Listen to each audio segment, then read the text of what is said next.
Kanchipuram వకుడా silks నాణ్యత మా ప్రాధాన్యత. మదీనాగూడ, మియాపూర్, హైదరాబాద్ లో త్వరలో శుభారంభం. నీ లవ్ స్టోరీ ఎందుకులే అన్న లవ్ స్టోరీలు కాదు, మీరు అఫీషియల్ గా పెట్టారు. ఏం పెట్టిన అఫీషియల్ గా తెలుసు కదా జనాలందరికి. ఏం తెలుసు అన్న? ప్రియా లేదు ఇప్పుడు ఈషా ఏమైంది? ఏం కాలేదు. బ్రేకప్ కలిసి ఉన్నారా? లేదు ఏంటి అన్న అది అదొక ప్రోగ్రామ్ అన్న. ప్రోగ్రాంలో వాళ్ళు చెప్పి మేము చేయి ఇప్పుడు సుధీర్ రేష్మి లవర్స్ అని నమ్ముతాను కాదు కదా, అట్లా నేను తను లవర్స్ ఏం కాదు, జస్ట్ ప్రోగ్రామ్ వరకు. నువ్వు నవ్వకన్నా. యాక్చువల్లీ తను చాలా మంచి అమ్మాయి ఆ విషయంలో, చాలా అంటే చాలా మంచిది. మనమే వేస్ట్ కాలం కాబట్టి తను ఇప్పుడు హ్యాపీగా. మరి ఆ రూమర్స్ అన్నీ తప్ప, మీరు రిలేషన్ అని ఇవన్నీ లవర్స్ తర్వాత బ్రేకప్ అయిందని అంత చెప్పి నవ్వుతున్నావు. ఏం చెప్పాలన్నా ఆన్సర్? కాదు ఆన్సర్ రావట్లేదు. సరే ఇప్పుడు దాకా బాగా మాట్లాడా, చెప్పలే. తనకి ఇప్పుడు మంచి లైఫ్ ఉంది, తను హ్యాపీగా ఉంది. మనం మాట్లాడి ఎందుకని చెప్పేసి అలా. ఓకే, ఆ టాపిక్ మేము ఎందుకు డిస్టర్బెన్స్. ఓకే, అప్పట్లో అక్షయ్ ఖాన్ ఫుల్ ఇది పెట్టారు. అవును, దాని తర్వాత ఇది వచ్చింది. ఇప్పుడు అక్షయ్ నువ్వు ఇప్పుడు టచ్లో ఉన్నారా? మొన్న ఛాంపియన్స్లో అనుకుంటా కదా మళ్ళీ మీరిద్దరు కలిసి డ్యాన్స్ చేసింది అదేనా? ఛాంపియన్స్ అప్పుడు కలిసి ఉన్నారా ఇప్పుడు మీరంతా? నార్మల్ కలుస్తూ ఉంటాం అన్న. ఇప్పుడు వాళ్ళ ఇంటికి వెళ్తూ ఉంటాం అప్పుడప్పుడు. చెప్తున్నా కదా, అప్పుడు స్టార్టింగ్ అంటే ఇక తనే అసలు ఎట్టున్నా కానీ అటు వెళ్ళిపోయేవాళ్ళు. కాదు, ఇన్స్టాలో అందరిని అన్ఫాలో ఎందుకు కొట్టావు? ఎప్పుడన్నా ఇన్స్టాలో మొత్తం అందరినీ, మీ ఫ్రెండ్స్ వాళ్ళు వీళ్ళు అని కాకుండా అందరిని అన్ఫాలో ఎందుకు కొట్టేసావు? ఎప్పుడన్నా రీసెంట్గానా? ఏ పిచ్చిలు వేసింది ఒక్కొక్కసారి. అంటే ఒక్కరిని ఇంట్లో కూర్చున్నా అంటే ఏంది నాకు ఎవరు మెసేజ్ చేయట్లేదు ఏంటి, ఫేమ్ అయిపోయింది వదిలేసారు ఏంటి అందరన్నీ తెక్కులేసి మొత్తం అందరిని అన్ఫాలో కొట్టేసిన. మొన్న ఆ టాపిక్ కూడా నాకు ఎలా వచ్చిందంటే, ఎవరు ఫోన్ చేసి రాజు ఏంటి అందరిని అన్ఫాలో కొట్టాడు అని అన్నారు. ఎందుకు అన్ఫాలో కొట్టాడంటే ఏమైందో ఏంటో తెలీదు, మీ మధ్య ఏదో డిప్రెషన్లో ఉండి ఏమైంది అందుకే అందరిని అన్ఫాలో కొట్టేశాడని టాకు. అదే అసలు డిప్రెషన్లోకి వెళ్ళారు, అది మాత్రం నిజం. ఎందుకు ఇదే ఏం చేయాలో అర్థం కావట్లే. ఇప్పుడు ఒకటి వచ్చింది అనుకున్నా, దాని మీద గట్టిగా నుంచుంటా. ఇక్కడ ఏంటంటే నాకు ఇటు వెళ్ళాలో అర్థం కావట్లేదు. ఇప్పుడు కొరియోగ్రాఫింగ్ చేయాలంటే కొరియోగ్రాఫర్ కార్డు ఉంటేనే కొరియోగ్రాఫింగ్ చేస్తాను, ఇటేమో సినిమాలు వస్తున్నాయి, సాంగ్లు వస్తున్నాయి. ఇది అంటే ఛాన్స్ వచ్చింది, నేను ఎట్లా వదులుకోవాలో అర్థం కావట్లేదు, వదులుకోలేకపోతున్నా. యాక్టింగ్ అంటే నార్మల్గా యాక్టింగ్ మీద అంత బేస్ కాదు కదా, మన ఓన్లీ డ్యాన్స్ బేస్ మీద కదా. డ్యాన్స్ బేస్ మీద నేను ఇప్పుడు ఏం చేయాలా అని ఒక 24 గంటలు డ్యాన్స్ క్లాస్లో ఉండేవాడిని. ఒకేసారి ఇంట్లో కూర్చుంటే నాకు డిప్రెషన్లో వెళ్ళిపోయినా. డ్యాన్స్ చేయట్లేదు ఏందని నేను డాన్స్ చేయట్లేదు ఏంటి, నేను డాన్స్ చేయాలని వస్తే బాగుండు అని ఒక డిప్రెషన్లోకి వెళ్ళిపోయినా నేను. ఇంకా అది కాక ఇది కాక ఇంకా అలా డిప్రెషన్లోకి వెళ్ళిపోయి అన్ఫాలోలు అంతే. అందరి మనుషులను వదిలేయడాలు. ఏంది వీళ్ళు ఒక్కళ్ళు కూడా నాకు మెసేజ్ చేయట్లేదు ఏంటి, నేనే అందరు అనుభవాలు కొట్టా. నన్ను కూడా నేను ఎందుకు కొడతాను చూడు, ఇప్పుడు కొట్టున్నా. కాదు అప్పట్లో ప్రాంక్స్ అవన్నీ వచ్చాయి, లవ్ ప్రాంక్లు అవన్నీ నువ్వు కావాలని చేసినవా? లేదన్న ప్రాంక్ నాకు దొరికేస్తారు వాళ్ళు, చిన్నపిల్లలు వాళ్ళు ఇక్కడ దాకా ప్రొడ్యూసింగ్. దానివల్ల ఏమైనా నువ్వు కొంచెం తగ్గిందా నీ వాల్యూ అన్నీ తగ్గడం అలాంటివి ఏమైనా జరిగాయి? నాకు తెలియని కూడా తెలియదు అసలు. ప్రీ ప్లాన్ ప్రాంక్స్ కదా అవి, వాళ్ళు ప్రీ ప్లాన్ చేసుకున్నారు వాళ్ళు మొత్తం. ఎందుకు చేసావు అవి? నాకు తెలియదు అసలు వాళ్ళు చేశారని. ఎప్పుడు తెలిసింది? వాళ్ళు ఆల్రెడీ స్టార్ట్ చేసింది సగంలో తెలిసింది. వీళ్ళు అటు జరుగు అంటే అర్థం కదా, మన కెమెరా ముందలు పెట్టాడని అన్నప్పుడు సర్లే పెట్టారు కదా ఇప్పుడు దొరికేస్తే బాగోదని కావాలని యాక్ట్ చేసి నేను కూడా కవర్ చేసిన. మనసులో అన్ని పెట్టేసి అది తప్పదు కదా. ఓకే, పెళ్ళి ఎప్పుడు? నా ఎందుకులే, నీకైందన్న? లేదు కాదు, మామూలు పెళ్ళి అంటే నాకు ఒక ఇన్ఫర్మేషన్ వచ్చింది అందుకే. లేదు మరదల్ని ఎప్పుడు పెళ్లి చేసుకుంటా అంటే? లేదన్న, ఇప్పుడే లేదు, మనకి ఇంకా టైం ఉంది. ముందు నాకేంటంటే మెయిన్ గోల్ సెట్ అవ్వాలి. మనం సెట్ కాకుండా ఒక అమ్మాయి మన ఇంటికి తీసుకొచ్చి మనకున్న ప్రాబ్లమ్స్ కూడా ఆమె పెట్టేదానికంటే మనం సెట్ అయ్యి అమ్మాయిని తెచ్చుకోవడం కరెక్ట్ కదా అని. మరదల పెళ్ళి రైట్ అండి, నిజమేనా? లేదన్న, అలాంటిది ఏం లేదు. మా మమ్మీ ఇప్పుడు ఫ్యామిలీ వాళ్ళు ఇప్పుడు ఎలాగని మమ్మీ వాళ్ళు అనుకుంటారు కదా, ఏమికి ఇచ్చి చేద్దాం, ఆమెకి ఇచ్చి చేద్దాం అని. అట్లా మా మరదలకి ఇచ్చి చేద్దామని మా మమ్మీ అనుకుంటుంది, అందరికీ చెప్పుకుంటుంది. అది లవ్ మ్యారేజ్ కాదన్న, అరేంజ్ చేసుకుంటా. అరేంజ్ చేసుకుంటా. ఎందుకు? లవ్ కమ్ అరేంజ్ చేసుకుంటా. అబ్బా బానే, ఎవరున్నారు? లేదు ఇంకా చూసుకుంటున్నారు. నేను మెసేజ్ చేయమందామా? వద్దులేదు, ముందు సెట్ అవ్వాలి, ఆ తర్వాత సెట్. నీకు ఏది ప్రాబ్లం ఉంది? అప్పుడప్పుడు పెయిన్ వస్తూ ప్రాబ్లం అవుతుంది, ఏంటది? నీకేమని చెప్తారన్న? అది ఎట్లా వచ్చిందని నాకు కూడా తెలియదు అన్న, చిన్నప్పటి నుంచి లేదు అది. లాక్డౌన్లో మనకి సడన్గా పెయిన్ వచ్చింది, కిమ్స్ హాస్పిటల్ తీసుకెళ్ళారు, 3 రోజులు ఉంచారు. 3 రోజులు ఎందుకు ఉంచారో తెలియలే. అప్పుడు చెప్పారనమాట, హార్ట్ బీట్ చాలా స్లో కొట్టుకుంటుంది, ఏమైందో తెలియట్లేదు, చిన్నప్పటి నుంచి వస్తే ప్రాబ్లం లేదు, బట్ ఇప్పుడు వస్తే చిన్నప్పటి నుంచి ఉంటుందంట స్లో బీట్, తక్కువ కొట్టుకునేది అందరికి ఉంటుందంట, కొంతమందికి ఉంటుందంట. అది చిన్నప్పటి నుంచి ఉంటే ప్రాబ్లం లేదు, ఇప్పుడు వస్తే ప్రాబ్లం ఉంటుంది అని చెప్పేసి అన్న. కొన్ని ట్యాబ్లెట్లు ఇచ్చారు, అవి వాడాం, అప్పుడు రాలే. 1 year తర్వాత ఇప్పుడు ప్రెషర్ తీసుకుంటే అప్పుడు పెయిన్ వస్తుంది. రెస్ట్ తీసుకుంటావా? వెళ్ళి సైడ్కి వెళ్ళి రెస్ట్ తీసుకుంటావా? పడిపోతాను అక్కడ, ఆటోమేటిక్గా వాటర్ తాగితే సెట్ అవుతుంది. అప్పుడు కొంచెం వాటర్ తాగితే అప్పుడు సెట్ అవుతున్నా.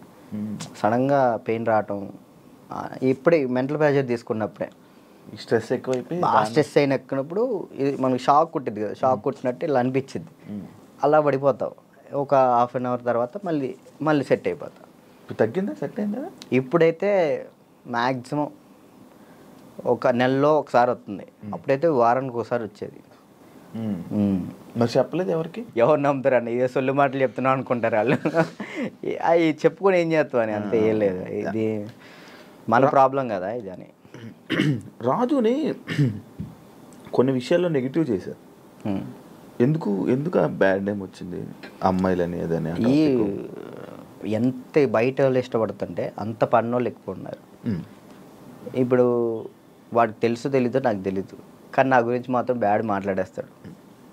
అది విన్నా వినకపోయినా కానీ వాళ్ళెవరి ముందు బ్యాడ్ మాడేస్తారు. వీళ్ళు 10 మంది చెప్తారు, వాళ్ళు పోయి ఇంకో 10 మంది చెప్తారు, అట్లా ఒక్కొక్కళ్ళు. అప్పట్లో D10 టైంలో ఎన్టీఆర్ గారు అవార్డు తీసుకున్నావు కదా, మళ్ళీ ఎప్పుడైనా కలిసావా? మళ్ళీ అంటే ఆయనే గుర్తుపట్టి ఎయిర్పోర్ట్లో ఎన్టీఆర్ సార్ గుర్తుపట్టారు. నేను అసలు పిచ్చోనైనా, ఆయన నన్ను గుర్తుపట్టం ఏంటంటే, ఏదో న్యూ ఇయర్ పార్టీకో ఇటు వెళ్తున్నారు, చాలా మంది వెళ్తున్నారు, రానా గారు, రాజమౌళి గారు, అనుష్క గారు, చాలా మంది వెళ్తున్నారు. అయితే నేను ఇట్లా మిర్రర్ దగ్గర స్పెట్స్, అప్పుడే ఎయిర్పోర్ట్ మనకి ఈవెంట్ ఉంటే నేను ఎయిర్పోర్ట్లో ఉన్నా, స్పెట్స్ చూసుకుంటూ ఉన్నా, గుర్తుపట్టారు, ఆయన రమ్మని అన్నారు. ఆ బాడీ గార్డ్స్ ఉంటారు కదా, వాళ్ళు వచ్చి రారా అన్నారు. అంటే ఎవరన్నా ఏందన్నా, ఆయన ఎంత ఎత్తున్నాడు, ఏదన్నా అంటే ఇట్లా అంటే పక్కకి తీసుకెళ్తే అక్కడ చూడంగానే ఎన్టీఆర్ సార్ ఉన్నారు. నేను అసలు చేదు వణికిపోయినాయి ఇక్కడ. అంటే అక్కడంటే డాన్స్ చేసే మూడ్లో ఉన్నాను కదన్న, అక్కడ ఎన్టీఆర్ సార్ ఉన్నారు, వాళ్ళు ఉన్నారు, వీళ్ళు అసలు ఆ మైండ్లో లేదు. ఇది కొట్టాలి, సంవత్సరం పాటు నేను కష్టపడిన, నా కింద మా మాస్టరు, నా స్టూడెంట్స్, మా ఊళ్ళో ఎంతమంది కష్టపడ్డారు, ఒక్కడి మీద ఆధారపడి ఉంది. అది 1 year కదా అప్పుడు షూట్? 1 year. అది అప్పుడు 1 year షూట్ కదా. ఇప్పుడు 6 months. 6 monthsలో అయిపోతుంది. అసలు నరకం అన్న, ప్రతి షెడ్యూల్కి 1 year పాటు హాస్పిటల్లో ఉన్నాను దానికైతే. అయితే అంత కష్టం ఉంది కదా, ఆ టైంలో మా ఎన్టీఆర్ సార్ని నేను ఊహించుకోలేదు. మా పక్కన ఎన్టీఆర్ సార్ ఉన్నారు, నా చేయబెట్టుకున్నారన్న థాట్లో లేను. ఈ ఎయిర్పోర్ట్లో సడన్గా నన్ను ఎన్టీఆర్ సార్ గడవగానే నాకు మొత్తం వణికిపోయినాయి.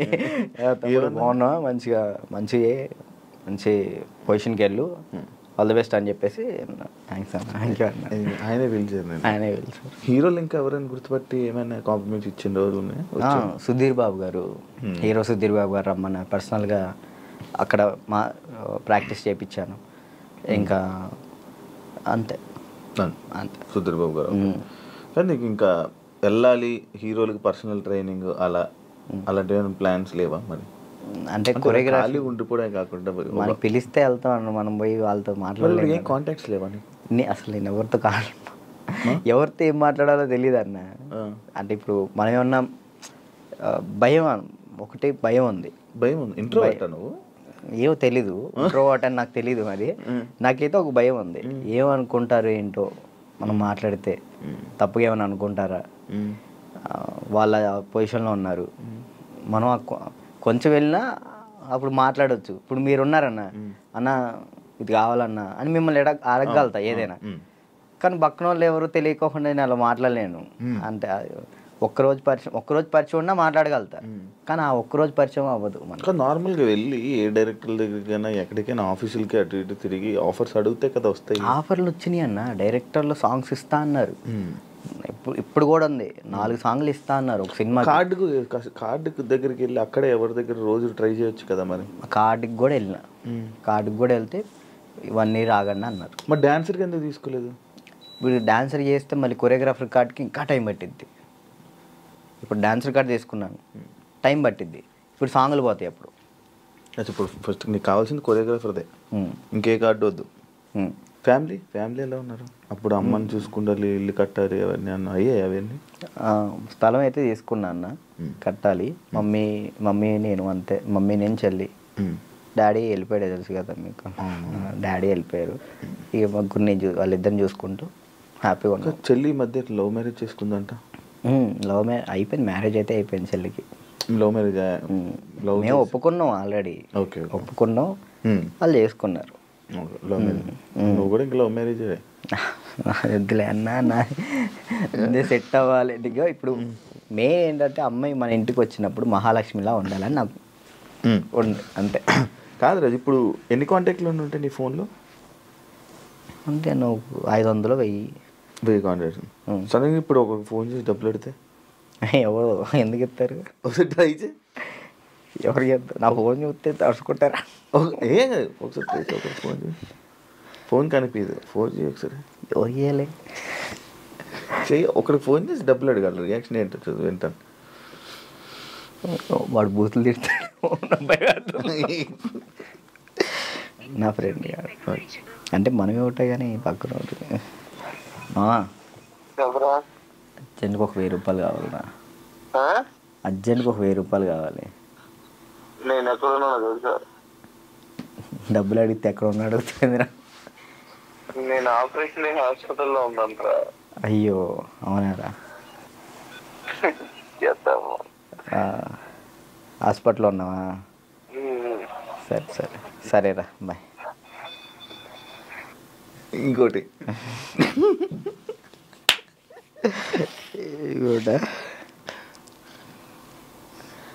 అంటే నీ ఫ్రెండ్స్ నీ కాంటాక్ట్స్ ఎలా ఉన్నాయి, నువ్వు ఏ పరిస్థితుల్లో ఉన్నావు చూద్దామని.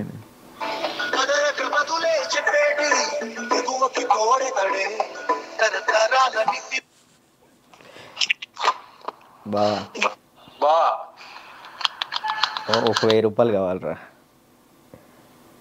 ఓకే బా, ఓకేరా. చైనా దీనికి? దీనికి.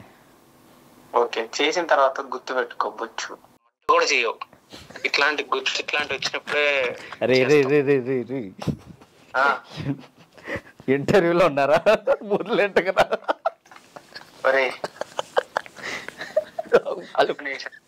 వాళ్ళు మాట్లాడతారు. ఇప్పుడు నిజంగా చేయాలొద్దా? వద్దొద్దు, సరే సరే, ప్రోమో పడిద్దయ్యా.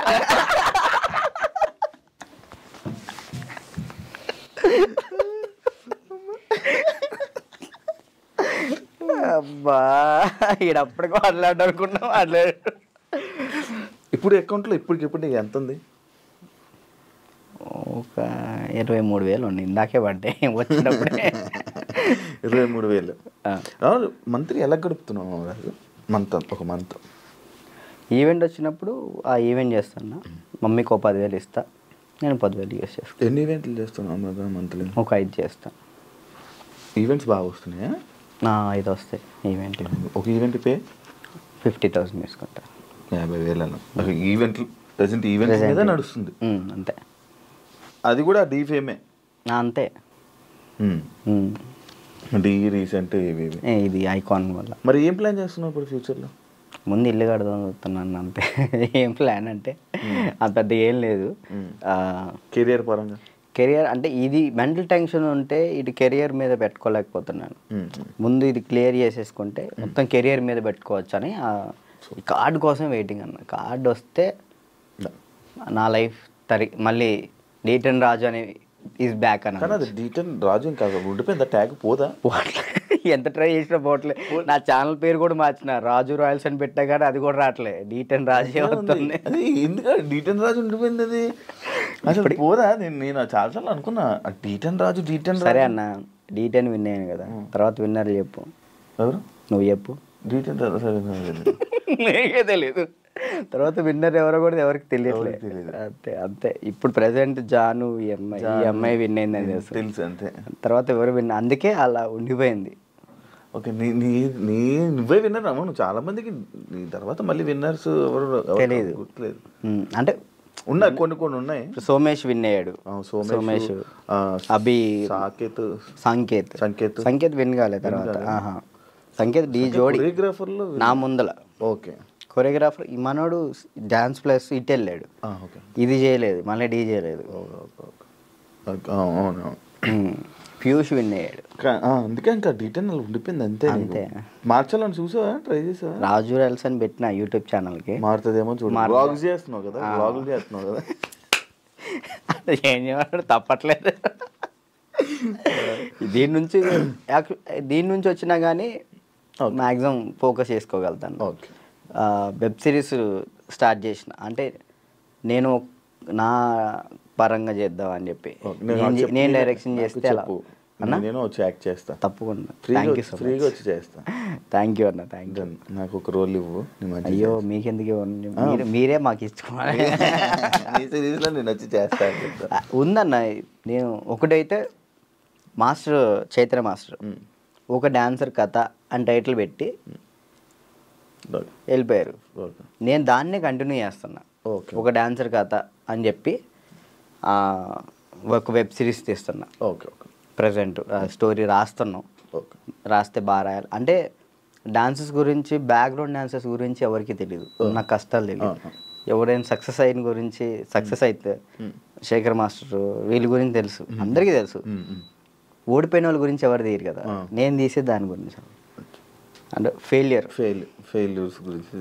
డాన్స్ బ్యాక్గ్రౌండ్ కష్టాలు చాలా దారుణం ఉంటాయి, అమ్మాయిలు కానీ అబ్బాయిలు కానీ. నీకు బాగా తెలుసు కదా స్టోరీస్, ఇవన్నీ బాగా అనుభవించాం. మనం అక్కడ నుంచి వచ్చాం కదా, కష్టం. 1 year పాటు హాస్పిటల్ అన్నా, అసలు ఇటు డాన్స్ వేయటం, హాస్పిటల్, ఫిజియోథెరపీ, మళ్ళీ డాన్స్ వేయటం, ఫిజియోథెరపీ, ఇంతే. ఇటు నరకం చూసుకుంటూ మళ్ళీ ఇటు హ్యాపీగా నవ్వుతూ మాట్లాడాలి. అంటే ఇంకా డాన్స్ చేస్తున్నావు, సెలబ్రిటీ అవుతున్నాను, ఒక హ్యాపీనెస్. సెలబ్రిటీ అనే ఫీల్ లేదు, అందరూ గుర్తుపడుతున్నారని ఒక హ్యాపీనెస్, అదొక హ్యాపీనెస్. ఇటువైపు ఏమో హాస్పిటల్లో దెబ్బలు. అంటే అది అలవాటు అయిపోయింది. ఇంకా డాన్స్ క్లాసు, డాన్స్ చేయటం, ఇంక మాకు ఇదే ఫ్యూచరు, మాకు ఇది చేస్తే చాలు అనే ఒక ఫీల్లో ఉండిపోయాను నేను. నాకు నెక్స్ట్ ఫ్యూచర్ ఇంకోటి ఉందని ఆలోచనలో లేను నేను. అదే. Thank you Raju, thank you interview ఇచ్చినందుకు. And all the best. నీ కెరీర్లో మంచి సెటిల్ అవ్వాలని, థ్యాంక్ యూ. ఇంకా మంచి స్థాయికి వెళ్ళాలని వెయిట్ చేస్తున్నాను నేను. మరి ఎప్పుడురా ఏదో ఒకటి చెయ్యాలి, బిజీగా ఉండాలి, ఏదో ఒకటి సాధించాలని నేను ఎప్పుడు ఎదురు చూస్తా. మంచి కోరుకునే వ్యక్తుల్లో నేను ఒకడిని. Thank you. ఎప్పుడు మంచి కోరుకుంటా. And all the best. నీ కెరీర్లో మంచి సెటిల్ అవ్వాలని కోరుకుంటాను. అదే. థ్యాంక్ యూ ఇంటర్వ్యూ ఇచ్చినందుకు. మళ్ళీ ఎప్పుడైనా కలుద్దాం. మళ్ళీ ఇంకోటి ఏదైనా సక్సెస్ అయ్యాక, ఒక సినిమా చేశాక, ఒక కొరియోగ్రాఫర్గా అయినప్పుడు మళ్ళీ నేను ఇంటర్వ్యూ పిలుస్తే తప్పకుండా రావాలి. షూర్. డన్. చూసారు కదా ఇంటర్వ్యూ. ఇంకో గెస్ట్తో మళ్ళీ మీ ముందు కలుస్తా. అంతవరకు